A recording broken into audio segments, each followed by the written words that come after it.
오늘 하나님 말씀은 고린도 후서 4장하고 5장 말씀입니다. 참으로 이 장막에 있는 우리가 짐진 것 같이 탄식하는 것은 벗고자 함이 아니요 오히려 덧입고자 함이니 죽을 것이 생명의 삼킴과 되게 하려 함이라. 곧 이것을 우리에게 이루게 하시고 보증으로 성령을 우리에게 주시는 하나님이시니라. 아멘. 제가 어제 친구의 아버지 장례식장에 다녀왔습니다. 갑자기 연락이 와서 정말로 오랜 전에 헤어졌던 친구들을 옛날 친구들을 만나는 기회를 가졌습니다. 아마 20년 만에 만난 것 같아요. 20년 더 된 친구도 있고 몇 명의 친구를 만났는데 한 친구는 목회를 하는 친구였습니다. 내가 깜짝 놀랐어요. 처음에는 못 알아봤어요. 제가 알고 있던 그 친구의 모습이 아니라서 20년의 세월이 너무나 잔혹하더라고요. 왜냐면은 그전에는 그냥 풍채도 이랬거든요. 저랑 같이 중창장 활동을 했었는데 이 울림통이 커가지고 찬양도 진짜 잘하는 친구였는데 어느 날 목사가 됐다는 얘기를 듣긴 들었어요. 그랬는데 딱 봤는데 아주 홀쭉해진 거예요. 홀쭉해지고 얼굴에는 이렇게 주름이 많은지 원래 저보다 한두 살 더 많은 친구인데 동기는 같은 동기인데 저보다 한 10살은 많아 보이더라고요.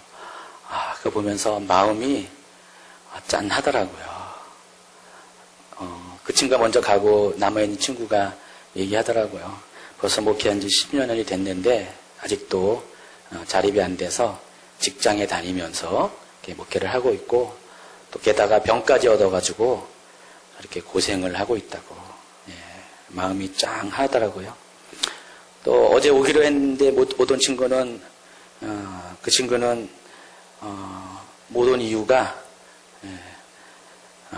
신분전증이라고 콩팥 말기라 그러더라고요. 가지고 일주일에 3번씩 투석을 하고 힘들게 살고 있다고 그러더라고요. 근데 그 친구는 예전에 제가 교회 학교 다닐 때 고동부 회장까지 했었는데 청년 되면서 조금씩 삐뚤어 나가더니 완전히 주님을 떠나버렸어요.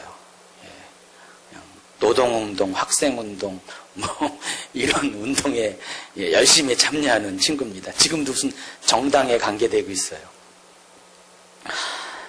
그리고 중간에 중간 정도 되는 친구는 친구들 이렇게 소식 전하고 하는 친구인데 딱 봐도 거기도 건강해 보이지 않고 얼굴 보니까 좀 이렇게 밝게 보이지 않고 그래서 어제 친구들을 보면서 마음이 좀 찹찹하더라고. 20년 만에 만난 친구들인데 다들 얼굴들이 저보다는 최소한 몇 년에서 10년 이렇게 늙어 보이고 삶에 찌들고 또 병도 있고 얼굴도 밝지 못하는 거 보면서 반대로 또 저는 또 행복한 것 같아요. 어쨌든 간에 외모로도 그런 부분에서 어제 이제 밤에 또 어제 만난 친구들은 남자 친구들이고 또 여자 친구들 밤에 이제 카톡을 했는데 그러더라고요.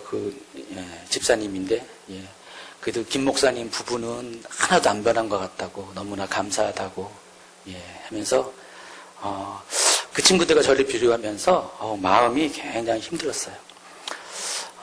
세월 앞에 장사가 없다 그러잖아요. 세월이 20년이 지나니까 실은 겨우 20년인데 그렇게 변한 모습으로 친구들을 보니까 많이 좀 속상했습니다.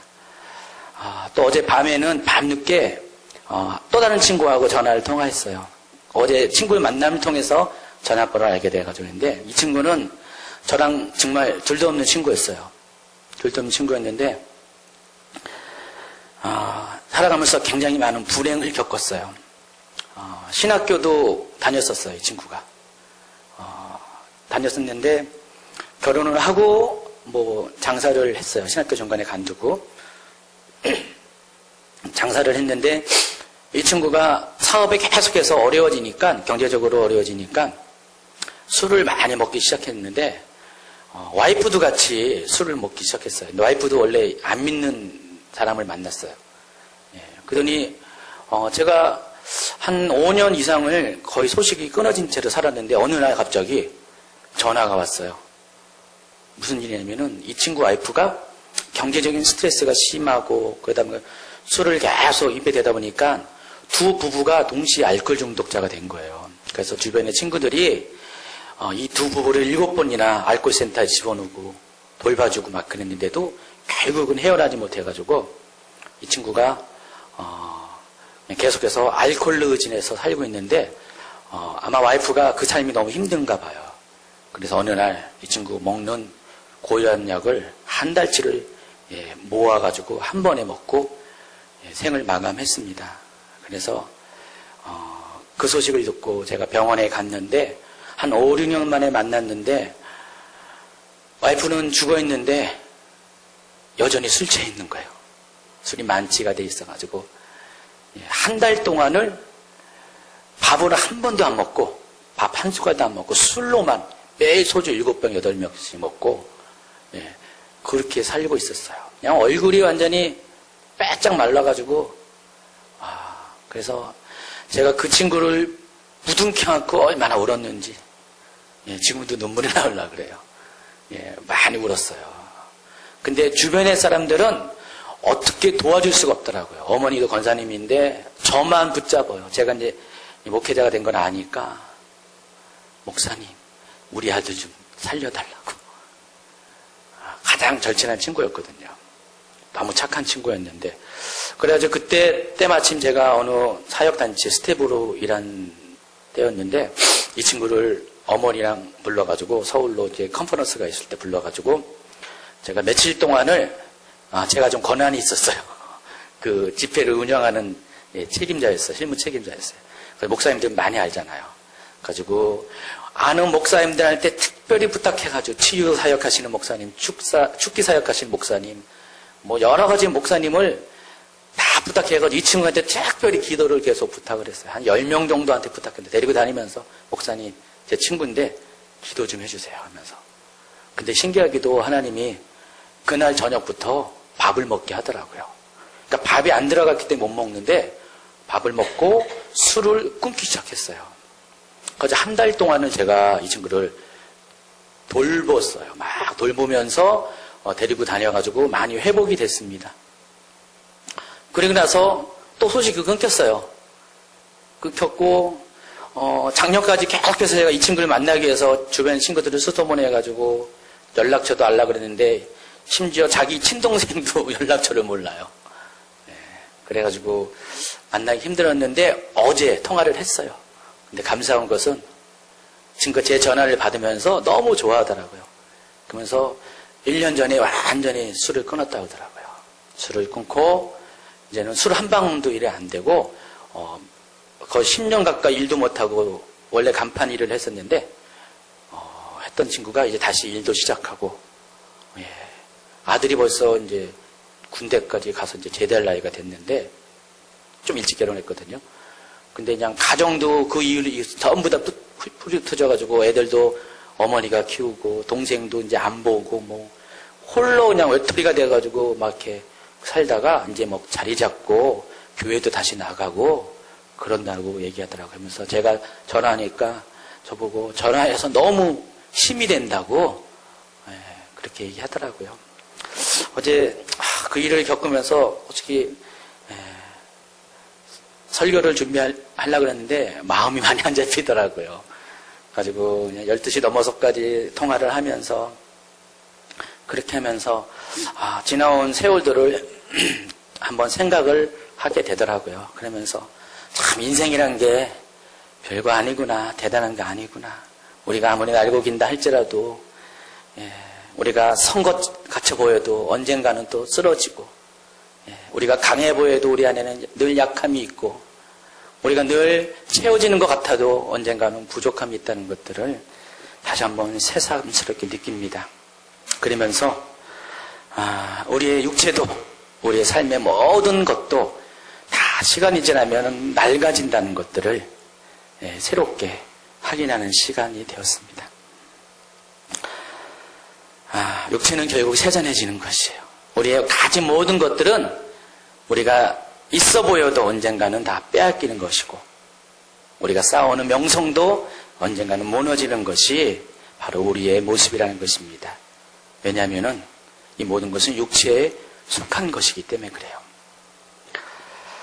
그러나 오늘 본문 말씀에서 사도 바울은요, 그럼에도 불구하고 우리가 낙심하지 말 것을 권면을 합니다. 자, 고린도후서 4장 16절 말씀입니다. 그러므로 우리가 낙심하지 아니하노니 우리의 겉사람은 낡아지나 우리의 속사람은 날로 새로워지도다. 우리가 낙심하지 말아야 될 이유는 우리의 겉사람은 어쩔 수 없이 낡아지는 것이지만은, 그러나 우리가 그리스도 안에 있을 때, 좀 이따 얘기하겠지만은 그리스도 안에 있는 보배를 취하는 자에게는요, 비록 겉사람은 낡아지지만은 속사람은 날로 새로워지기 때문이라는 것이에요. 그래서 우리가 결코 낙심하지 말라는 것입니다. 사도 바울이 이 말을 하게 된 이유가, 그러므로는 접속사를 통해서 우리가 알 수 있죠. 그러니까 그러므로는 인과관계를 나타내는 접속사잖아요. 그러니까 우리가 낙심하지 말아야 될 이유가 앞에 설명이 되어 있어요. 제가 읽어드린 4장 6절부터 15절까지 내용을 쭉 보면은요, 우리가 낙심하지 말아야 될 이유가 분명히 나와 있습니다. 여러분, 사도 바울은 사도라는 직분을 맡은 것 때문에 이 고난을 아마도 배가 아니라 보통 사람의 10배, 100배의 고난을 받은 사람입니다. 이 사도라는 이 직분 때문에 그가 그렇게 살아갈 이유가 없었는데 그 직분을 감당하기 위해서 받은 고난이 굉장히 큰 사람이라는 것입니다. 오늘 이 고린도후서가 쓰여진 1장 8절 9절에 봐도요, 사도 바울은 고린도후서를 쓰면서 고린도 교인에게 이렇게 말합니다. 6절부터 읽으면은, 우리가 환난당하는 것도 너희가 위로와 구원을 받게 하려는 것이요, 우리가 위로를 받는 것도 너희가 위로를 받게 하는 것이니 이 위로가 너희 속에 역사하여 우리가 받는 것 같은 고난을 너희도 견디게 하느니라. 너희를 위한 우리의 소망이 견고함은 너희가 고난에 참여하는 자가 되는 것 같이 위로야도 그러할 줄을 알미라. 형제들아, 우리가 아시아에서 당한 환난은 너희가 모르기를 원하지 아니하노니 힘에 겹도록 심한 고난을 당하여 살 소망까지 끊어지고 우리는 우리 자신이 사형 선고를 받은 줄 알았으니 이는 우리로 자기를 의지 않고 오직 죽은 자를 다시 살리시는 하나님만 의지하게 하려 하심이라 그랬어요. 사도 바울은 여기서 보니까 아시아에서 고난을 많이 당했는데 살 소망이 끊어졌다. 다시 말해서 이제는 더 이상 살기 어려워서 자살이라도 할 정도까지 극한 상황에 이르는 그런 고난을 당했다는 것을 지금 고백을 하고 있습니다. 사도 바울은 이 고난 가운데서 다른 사도 바울의 서신서 보면은요, 그 고난이 뭔지 구체적으로 많이 나와 있어요. 40에 두루 가만매를 몇 번이나, 하나를 가만매를 몇 번이나 맞는 거, 배가 파손되고 사람의 위협과 또 짐승의 위협으로부터 고난당한 모든 것들, 이런 것들을 아주 소상하게 기록을 하고 있습니다. 예수님도 집이 없었지만은 사도 바울도 사도가 된 이후로부터 집도 없이 떠돌아다니면서 수십 년을 복음 전하는 것 때문에 말로 할 수 없는 고난을 많이 당하게 됐습니다. 그래서 사도 바울은 오늘 본문 말씀에서 이런 자신을 가리켜서 질그릇의 자신을 비유합니다. 여러분, 질그릇이 뭡니까? 질그릇은 가장 약하게 만든, 가장 싼 가격에 가장 허들의 일을 하는 그런 목적으로 만든 것이 질그릇이에요. 우리나라 따진다면은 옹기 정도 되겠죠. 물론 옹기 요즘 비싼데 옛날에 한 옹기 정도 될 것 같아요. 막그릇 같은 것입니다. 그래서 이 자신을 질그릇에 비유하면서 자신의 능력으로는 자신의 삶 가운데 닥친 수많은 고난 앞에 자신의 육체를 보존할 수 없음을 겸손하게 고백을 합니다. 오늘 4장 7절 말씀 보시면은, 우리가 이 보배를 질그릇에 가졌으니 이는 심히 큰 하나님께 있고 우리에게 있지 아니함을 알게 하려 함이라 그랬어요. 자, 근데 하나님께서 사도 바울에게 자신을 질그릇에 비유했고 자신의 안에 이 새롭게 비록 질그릇이지만은 자신의 안에 있는 보배를 발견하게 했는데 이 보배가 뭐냐면은 6절에 있어요. 예수 그리스도의 얼굴에 있는 하나님의 영광을 아는 빛. 이것이 보배라는 것입니다. 이 보배가 그 사도 바울의 마음에 비쳤다고 그랬습니다. 그래서 이것을 가리켜서 내 육체된 질그릇 안에 바로 하나님의 주신 보배가 담겨져 있다고 고백을 한다는 것입니다. 그래서 자신은 언제라도 깨지기 쉬운 연약한 질그릇이지만은 자신의 몸속에 이 거룩한 보배를 가짐으로 인해서 자신의 삶 속에 여러 가지 유익이 있음을 고백을 합니다. 그 고백이 오늘 본문 말씀에 특별히 16절, 17절, 18절을 통해서 제가 세 가지로 여러분에게 질그릇 안에 있는 보배, 그리스도로 말미암은 얼굴 아래 있는 하나님의 영광을 아는 빛의 보배가 무엇인지를 여러분에게 소개를 하고자 합니다. 우리가 그리스도 안에 발견한 첫 번째 보배는요, 16절에 있습니다. 이 보배는 어떤 겁니까? 그리스도가 내 안에 계실 때 하나님의 능력이, 큰 능력이 우리 안에 있게 된다는 것이에요. 한번 읽어보겠습니다. 그러므로 우리가 낙심하지 아니하노니 우리의 겉사람은 낡아지나 우리의 속사람은 날로 새로워지도다 그랬어요. 자, 하나님의 능력은 질그릇과 같이 연약한 우리를 강하고 온전케 합니다. 그렇기 때문에 우리가 낙심하지 말아야 됩니다. 18절에 보면은요, 이런 말을 하고 있습니다. 우리가 사방으로 우겨쌈을 당한다 그랬어요. 또 답답한 일을 당한다 그랬어요. 박해를 받는다 그랬어요. 또 거꾸로 트림을 당한다 그랬어요. 그러나 그럼에도 불구하고 우리가 그리스도라는 보배를 우리의 연약한 질그릇 안에 갖고 있기만 한다면은 그럼에도 불구하고 어떻게 됩니까? 쌓이지 아니하고 낙심하지 아니하고 버림받지 아니하고 망하지 않게 된다는 것입니다. 원래 우리는 우겨쌈을 당할 수밖에 없는 존재예요. 또 답답한 일을 당할 수밖에 없는 존재고 박해를 받고 거꾸로 트림을 당할 수밖에 없는 연약한 질그릇과 같은 존재이지만은 우리의 질그릇 안에 그리스도라는 보배를 우리가 담기만 하면 어떻게 됩니까? 이 보배로 말미암아 우리가 그 상황 가운데서도 우리가 이 모든 것들을 넉넉하게 이길 수 있다는 것입니다. 그렇기 때문에 비록 우리가 질그릇이지만은 우리 안에 그리스도라는 보배를 담고 그 보배를 우리가 발견하고 확인만 한다면은 우리의 삶이 결코 연약한 삶으로 끝날 수가 없다는 것입니다. 결코 박해받고 힘들고 답답한 일을 당하는 그런 삶으로 끝날 수가 없다는 것입니다. 사도 바울은 두 번째 우리가 그리스도 안에서 발견할 보배를 설명하는데 그것은 7절에 있습니다. 우리가 잠시 받는 환난에 경한 것이 지극히 크고 영원한 영광에 중한 것을 우리에게 이루게 한다 그랬어요. 자, 우리가 찾아야 될 보배는 두 번째 보배는 이런 것이에요. 우리가 받는 환난이 그리스도 안에 있을 때, 그리스도라는 보배가 우리의 몸 안에 있을 때는 그것이 사람의 눈에는 환난으로 보이지만은 우리에게는 영원한 영광을 가져다 준다는 것입니다. 17절에서는요, 이 환난과 영광을 대비를 하고 있어요. 자, 사람의 입장에서, 우리의 관점에서, 세상의 관점에서 환난은 어떤 겁니까?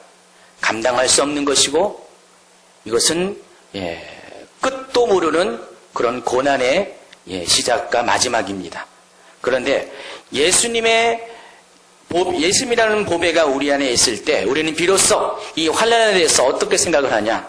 전에는 그것이 영원한 것이었지만은 이제는 잠시 받는 것으로 우리가 생각을 하게 되고요. 전에는 그것이 중한 것이었지만은 이제는 경한 것으로 우리가 생각을 바꿀 수가 있다는 것입니다. 왜 그러냐면은 환난과 영광을 비교하기 때문에 그래요. 이 영광은 어떤 것입니까? 하나님 나라에 우리가 가는 영광을 말하는 거잖아요. 근데 이것은 영원한 것이고요. 또 크고 지극히 크고 중한 것이에요. 근데 예전에 이것들을 우리가 알지 못했지만은 우리가 그리스도라는 보배를 우리 안에 갖게 되면은 그때부터 우리의 시야가 바뀌게 되고 우리의 관점이 바뀌게 돼서 우리가 당하는 고난이 결코 큰 것이 아니라는 것들을 깨닫게 된다는 것입니다. 바로 하나님의 영광과 비교해서 좋게 비교할 수 없는 경하고 지극히 작은 것이라는 것들을 깨닫게 된다는 것입니다. 자, 우리 그리스도가 우리 안에 있는 것은 이같이 큰 우리에게 큰 축복이 되는 것이요. 만약에 우리가 그리스도를 알지 못하면은 우리가 이 고난과 환난 가운데서 우리는 그 무게감에 지쳐서 쓰러지고 아파하고 영원히 일어나지 못할 것이에요. 그러나 그리스도라는 보배가 우리 안에 들어올 때 우리는 이 보배로 말미암아 우리는 그때부터 하나님의 영광을 바라보게 되고 하나님의 영광 안에서 우리의 당한 이 환난을 우리 지극히 작은 것으로 짧은 것으로 경한 것으로 생각하는 여유를 가지게 된다는 것입니다. 여러분 속에 삶의 짐이 많은 사람들이 있다면요, 우리가 이 그리스도라는 보배를 여러분이 정말 여러분 삶 가운데 진심으로 한번 받아들이세요. 그럼 아까 16절에서 고백한 것처럼 우리의 겉사람은 비록 낡아진다 할지라도 우리의 속사람은 날로 새로워지는 경험을 하게 될 것이고, 또 17절에서 우리 속에 있는 모든 고난들이 환난들이 이제는 지극히 작고 경한 것인 것, 잠깐밖에 우리에게 닥치지 않는다는 것을 우리가 깨닫는 복을 받게 된다는 것입니다. 또 세 번째는 우리가 그리스도 안에서 발견된 세 번째 보배는 18절에 있습니다. 우리가 주목하는 것은 보이는 것이 아니요 보이지 않는 것이니 보이는 것은 잠깐이요 보이지 않는 것은 영원함이라 그랬어요. 전에는 어땠습니까? 우리가 바라보는 그 주목하는 것이 바로 그리스도 안에 있는 것이 아니라 그리스도 밖에 있는 것을 우리는 보게 되었어요. 그러나 그리스도를 내 안에 모셔드릴 때 그때부터는 어떻게 됩니까? 그리스도 안에서 모든 관점이 바뀌게 된다는 것입니다. 그래서 그리스도가 우리 안에 계실 때 우리는 그때부터 그리스도를 아는, 하나님을 아는 영광의 빛 가운데서 우리가 모든 세상들을 바라보는, 새롭게 다시 바라보는 생각을 갖게 될 때 그때 비로소 우리는 전에는 보지 못한 것들을 보게 돼요. 전에는 우리가 우리의 육신의 눈으로, 우리의 육신의 생각으로만 지각하고 판단했던 모든 것들이 전부인 줄 알았는데, 그러나 그리스도가 내 안에 들어오고 와서부터는 그다음은 보이지 않는 세계가 보이게 된다는 것이에요. 보이지 않는 세계 가운데 있는 하나님이 보이게 될 것이고, 우리가 육신의 눈으로 볼 수 없는 영원한 세계에 계신 천국의 그런 영광도 바라보게 된다는 것입니다. 그 때문에 그리스도는 우리에게 보배가 되는 것이에요. 만약에 우리의 삶에 그리스도가 없었다면은 우리는 이런 것들에 대해서 알지 못했고 깨닫지 못했고 감히 접근할 수 없었습니다. 우리 속에 있는 환난이 그저 우리의 삶 속에 고통으로만 여겨질 것이고, 그저 우리의 눈앞에 보이는 세상이 다 전부라고 생각하면서 우리는 이 제한된 삶을 살 수밖에 없었어요. 그러나 그리스도가 우리 안에 계실 때 우리는 비로소 새로운 세계에 대한 눈이 뜨게 된다는 것입니다. 그래서 전에는 생각하지 못했던 것들을 생각하고, 전에는 볼 수 없던 것들을 보게 되고, 전에는 가질 수 없는 그 가치관을 갖게 되고, 전에는 약해서 쓰러질 수밖에 없었던 우리의 육신이 이제는 날로 새로워지는 그런 경험들을 하게 된다는 것입니다. 고린도후서 5장 1절에 이런 말씀을 하고 있습니다. 만일 땅에 있는 우리의 장막집이 무너지면 하나님께서 지으신 집, 곧 손으로 지은 것이 아니요 하늘에 있는 영원한 집이 우리에게 있는 줄 아느니라 그랬어요. 자, 우리는 집에 집착을 많이 하잖아요. 집에 집착을 많이 하고, 그리고 이 집이라는 것은 삶의 근거가 되는 거잖아요. 우리의 삶의, 육체의 삶의 기초가 되는 것이에요. 그래서 우리는 이것이 다 예전에는 전부인 줄 알았어요. 전부이지 않았는데 이제 그리스도가 내 안에 보배로서 들어오게 될 때 우리는 비로소 우리의 갖는 집이 전부가 아니라는 것을 깨닫게 된다는 것입니다. 우리의 갖는 이 집은, 이 장막집은 이 세상에 존재할 때 있는 잠깐의 것에 불과한다는 것이요. 그리고 우리가 영원한 집, 하나님의 신이 지으신 하늘의 집에 대한 소망을 갖게 된다는 것입니다. 근데 사도 바울은 그것을 가리켜서 덧입는다고 표현을 했어요. 자, 보시면은요. 참으로 우리가 여기서 탄식하며 하늘로부터 우리 처소로 덧입기를 간절히 사모한다 그랬어요. 또 4절에 보니까 참으로 이 장막에 있는 우리가 짐진 것까지 탄식하는 것은 벗고자 함이 아니요 오히려 덧입고자 함이니 죽을 것이 생명의 삼킨가 되게 하려 함이라 그랬어요. 사도 바울은요, 이 세상에 있는 인생의 장막집과 하늘에 있는 그런 새로운 집을 비교하면서 우리가 상식적으로 세상에 있는 것들이 하늘에 있는 것이 오게 될 때 당연히 이 세상에 있는 것들은 폐하여지고 하늘의 것으로 대체된다고 생각을 하고 있잖아요. 근데 사도 바울은 그런 개념으로 여기 설명하지 않고 우리의 인생의 장막집은 우리 인생의 장막되대로 그대로 있으면서 새롭게 하늘의 집으로서 덧입혀진다는 개념의 새로운 말씀을 우리에게 하고 있어요. 이 말이 의미하는 것이 뭐냐면은 하나님은 우리의 보이는 것, 우리가 땅에 발을 밟고 살아가는 이 세상의 모든 것에 대해서 결코 무시하지 않는다는 것이죠. 결코 이것들을 부정하지 않으세요. 우리가 살고 있는 모든 것도 하나님의 축복 가운데 허락한 것이에요. 그런데 문제는 우리가 이것을 예전에는 그리스도 밖에 있을 때는 우리 안에 그리스도라는 보배를 우리가 소유하고 있지 않을 때는 이것이 세상의 전부라고 생각을 했어요. 물론 하나님이 주신 복인데 이것이 세상의 전부라고 생각하고 그보다 더 크고 중하고 영원한 하늘의 복에 대해서는 우리가 관심을 갖지 못했고 우리가 알지를 못했다는 것입니다. 그러나 하나님의 마음은, 하나님의 관점은 우리가 하나님이 이미 우리 삶 가운데 주신 이 세상의 복에다가 무엇을 덧입힌다고요? 하늘의 복을 덧입히는 것이 바로 하나님의 관점이라는 것입니다. 이해하시겠죠? 그래서 우리 속에 우리가 이 세상을 살아가는 것이 결코 의미가 없는 것이 아니에요.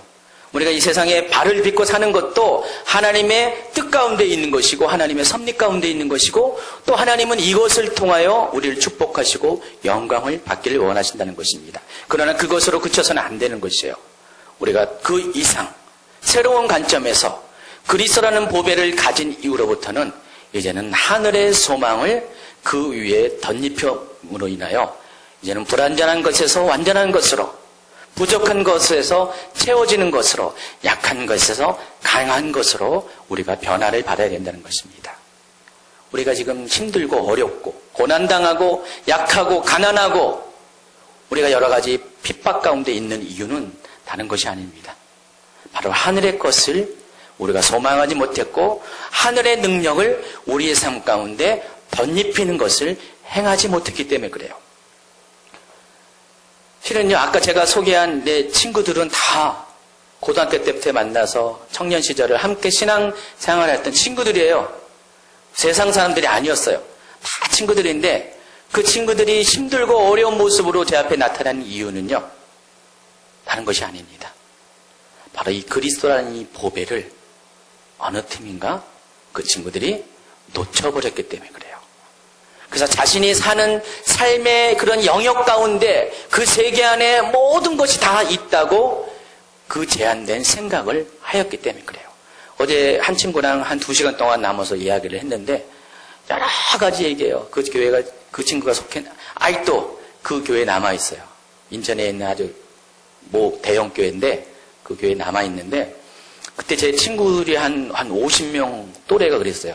동기들이 그 교회에서 졸업할 때 동기들이 한 50명, 60명 정도 있는데 딱 3명 남아있더라고요. 그 교회에 3명 남아있는데 근데 그 친구가 그 교회에 남아있으면서 여러 가지 교회 불만들, 힘든 것들, 이래서 말아야 되는데 하는 그런 것들을 또 그 교회뿐만 아니라 한국 교회에 대한 여러 가지 그런 어떤 지적할 것들을 막 얘기해요. 그러면서 자기는 존경하는 목사님이 계시다 하면서 노프트 승희교회 김동호 목사님도 얘기하고 또 한경직 목사님도 얘기하면서 그 친구의 관점은 다 그런 것이에요. 그러니까 목회자의 그런 온전함 또 존경만한 바란 그 기준이 뭐냐? 실은 영적인 것보다는 세상의 기준에 맞춰서 정직하고 인격이 있고 또 자기 희생할 줄 아는 것, 그런 관점을 가지고 다 얘기하더라고요. 그러면서 비록 자기가 교회는 다니지만 시스템은 카톨릭이 훨씬 좋다고 막 열변을 토하더라고요. 그래서 그 친구의 마음을 이해해요. 제가 충분히 이해해요. 그러나 그 친구가 지금 바라보는 관점은 아쉽게도 하늘나라의 관점, 소망에 대한 관점보다는 세상에 속한 그런 모든 세계 안에서의 관점에 불과한 것을 저는 확실히 압니다. 그러니까 그 친구는 그런 것 때문에 이 세계에 대해, 이 세상에 대해서 만족을 할 수가 없어요. 모든 것이 불만이고 힘듦이고 어려움이에요. 우리 크리스찬의 모습들이 그런 게 굉장히 많이 있습니다. 우리는 이 세상에 대한 관점을 가지고 바라보면은 모든 것이 불합리해요. 모든 것이 참 이상하게 돌아오는 것이에요. 다 지적할 것 투성이고 비판할 것 투성이고 판단받을 것 투성이라는 것을 우리가 많이 경험하게 됩니다. 그러나 우리의 삶 가운데 그리스도라는 보배를 진정 우리가 만나게 되면은요, 우리는 그때부터 그 만남의 결과로 인해서 우리의 삶에 새로운 것들이 덧입히게 되는데, 그것은 하늘의 관점이고 하늘의 영광이고 그것은 하나님의 뜻이에요. 우리가 이것을 덧입혀야 돼요. 우리의 삶 가운데 덧입히지 않으면은요, 우리의 삶의 모든 것들은 과거의 것, 육체의 것에 머무를 수밖에 없다는 것입니다. 그러나 그런 것도 어떻게 됩니까? 후패합니다. 옛날 번역에 후패한다 그랬어요. 그런 것도 어떻게 됩니까? 잠깐입니다.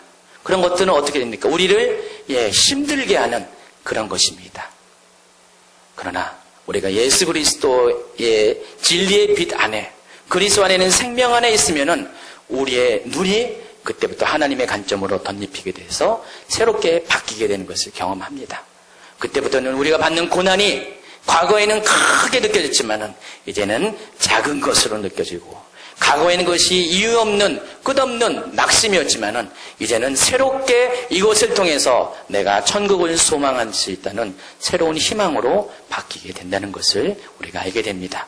전에는 우리가 보이는 것에 집착했지만은 이제는 보이지 않는 세계 가운데 우리가 나오게 된다는 것입니다. 여러분의 삶도 그렇게 되길 바라요.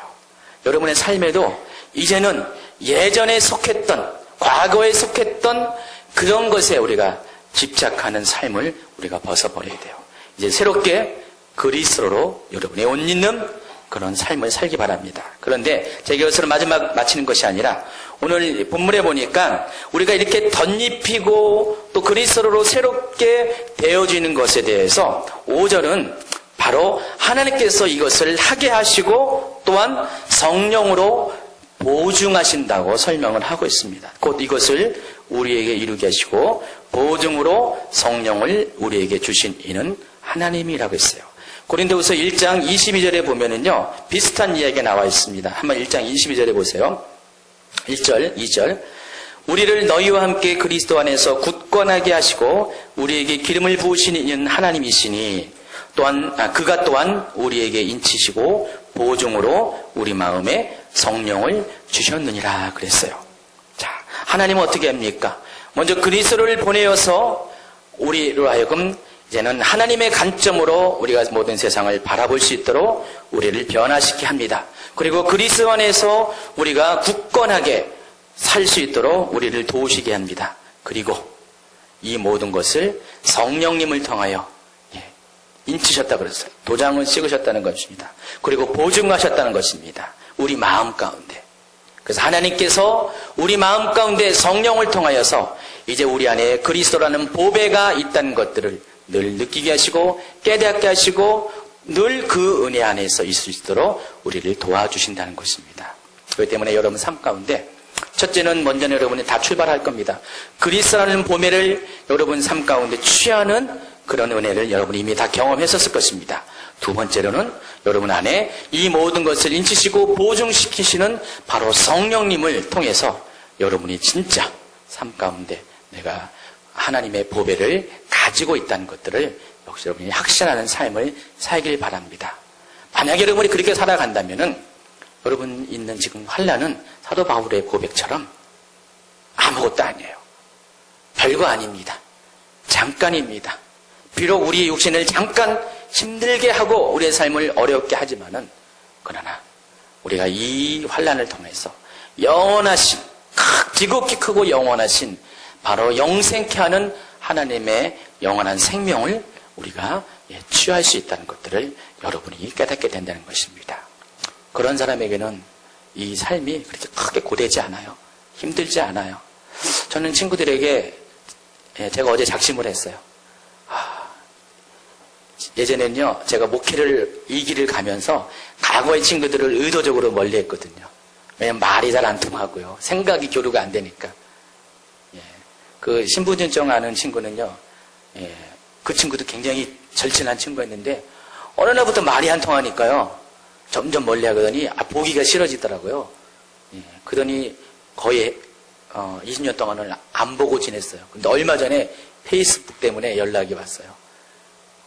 그러더니 뭐라고 짧게 길을 남겼는데, 잘 지냈니? 반갑다 친구야. 그래놓고 형제야. 제가 그 말을 딱 듣고 갑자기 충격을 받았어요.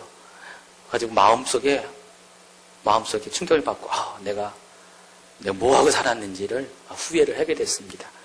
그때부터 자꾸만 친구들을 생각을 했는데, 어제 이제 친구가 연락이 와가지고, 오랜 친구가 연락이 와가지고 가면서 결심을 했어요. 그 친구들을 그대로 놔두면 안 되겠다. 그대로 놔두면 안 되겠다. 내 안에는 그리스도라는 보배가 있지만은, 그들은 예전에는 갖고 있었지만은 지금은 다 그 보배들을 잃어버렸고, 내 안에는 성령이라는 보증하시는 그런 하나님의 능력 되시는 분이 계시지만은 그들에게는 지금 성령이 없다는 것을 깨닫고, 내가 그들을 위해서 내가 이제는 말을 하고 전하고 돌봐주고 챙겨줘야 된다는 강한 부담감이 생겼어요. 그래서 그들을 챙겨줘야 된다. 그들을 세워줘야 된다. 자, 이것은 그리스도를 보배로 마음에 가져 모셔둔 사람만이 할 수 있는 것이에요. 여러분 안에도 그리스도를 보배로 모시고 있습니까? 성령을 여러분 안에 모시고 있습니까? 만약에 그렇다면은 그것을 확인할 수 있는 증거는 다른 것이 아니라, 그렇지 않은 자들에 대하여 내가 안타까움을 느끼고 불편함을 느끼고 또 구인한 마음을 느껴서 내 안에 있는 보배를 꺼내어 그들에게 전하는 것입니다. 내 안에 있는 성령을 그들에게 전하는 것입니다. 내 안에 있는 하나님의 능력을 그들에게 나타내 주신 것입니다. 고린도후서는요, 고난이라는 큰 주제를 가지고 사도 바울이 편지를 쓰면서 또 한 가지 주제가 하나가 있는데, 그것은 우리가 바로 화목해하는 대사라는 것이에요. 우리가 그리스도의 편지라는 것이에요. 그리스도의 향기라는 것이에요. 그런 두 가지의 주제가 여기에 있습니다. 실은 고난은 우리로 하여금 그리스도의 사람이 되게 하고요, 이 고난은 우리로 하여금 그리스도의 편지가 되게 함으로 인하여서 바로 고난을 통하여 우리는 그때부터 실제적으로 하나님의 사람으로서 복음을 전하는 삶을 살게 된다는 것입니다. 여러분 속에 고난이 없잖아요. 그리스도를 알지 못할 것이고, 고난을 통해서 겪지 않으면은 그리스도를 전해야 될 이유를 여러분이 만날 수가 없다는 것입니다.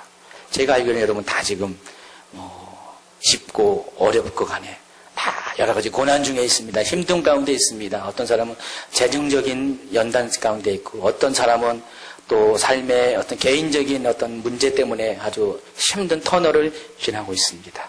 바로 이때 여러분 안에 그리스도라는 보배를, 그 보석을 확인하시기 바랍니다. 그리고 나서 또 그 모든 것을 확신케 하는 성령님을 또한 만나시기 바랍니다. 그럴 때 여러분의 삶에 이제는 과거와는 차원이 다른 새로운 삶이 이어질 것을 확실합니다. 오늘 찬송에 다시 한번 1번 찬양 부르는데, 이 찬양을 생각해 보니까 오늘 이 말씀과 굉장히 연관된 찬양인 것 같아요. 약할 때 강함 대신에 나의 보배가 되신 주. 십자가 제사인데 주님의 이름 찬양해 주나의 모든 우리가 이 찬양 가운데 하나님 내 안에 있는 보물을, 내 안에 있는 가장 보배를, 보배이신 그리스도를 다시금 발견하는 시간 되게 하여 주시옵소서. 내가 이것을 통하여서 다시금 성령의 빛 가운데로 나아가는 자가 되길 원합니다. 하나님, 내가 연단을 통해서 하나님 내 안에 있는 보배로운 예수 그리스도를 다시 만나게 해 주시옵소서. 이 찬양 가운데 이런 기도를 하겠습니다. 예수